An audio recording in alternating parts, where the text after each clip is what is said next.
On that day, September 11, 2001, 344 firefighters lost their lives protecting and helping those in need. One of those 344 firefighters was Kenneth Kumpel of Cornwall, New York.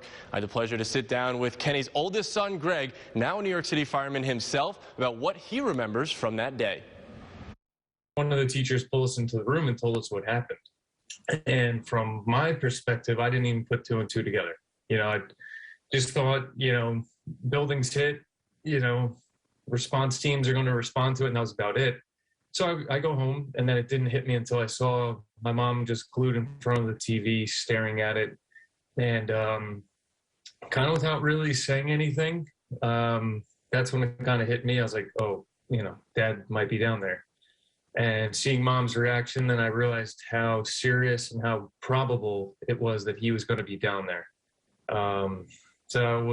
We kind of just sat for a while watching the TV, and the next few days were all just kind of a blur. Of course, we were waiting for a phone call, hoping that it would come, but unfortunately, the phone never rang. Greg says that it's interesting looking back 20 years. He was 10, about to turn 11 on September 11, 2001, and says that he's now lived 2/3 of his life without his father, Kenny, and that after 20 years, specifics about the date are hard to remember, but as the day approaches, those feelings return. There's certain things that 20 years feels like, forever ago.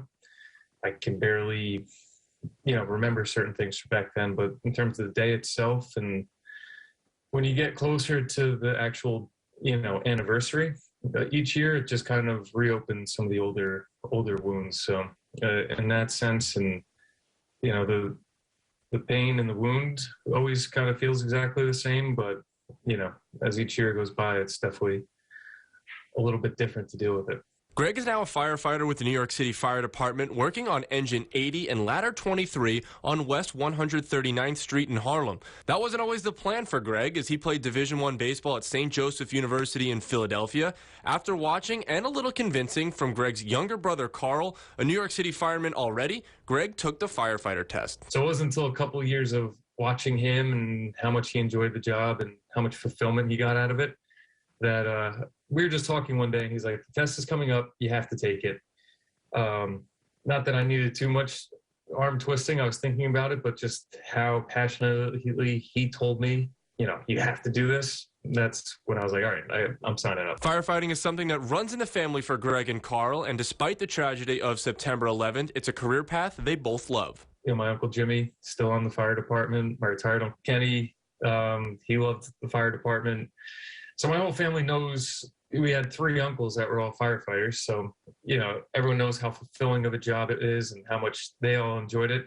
So the same thing, to have the 2 of us on, the family knows that it's going to be a career that both of us are going to enjoy. It's something that they're proud of, and it really is something that me and Carl love doing. For Greg, there will now be a positive around this time of year. Not only is he getting married next week, but him and his fiancée Kelly are expecting their first child in February. Having all the wedding planning going on, and it's not September 11th isn't something that you want to push off. It's such an important day for us, but again, it's obviously a tough day. It's a tough week leading up to it, and I'm hoping that all the wedding planning and something fun to look forward to the following week will help ease the burden a little bit this year.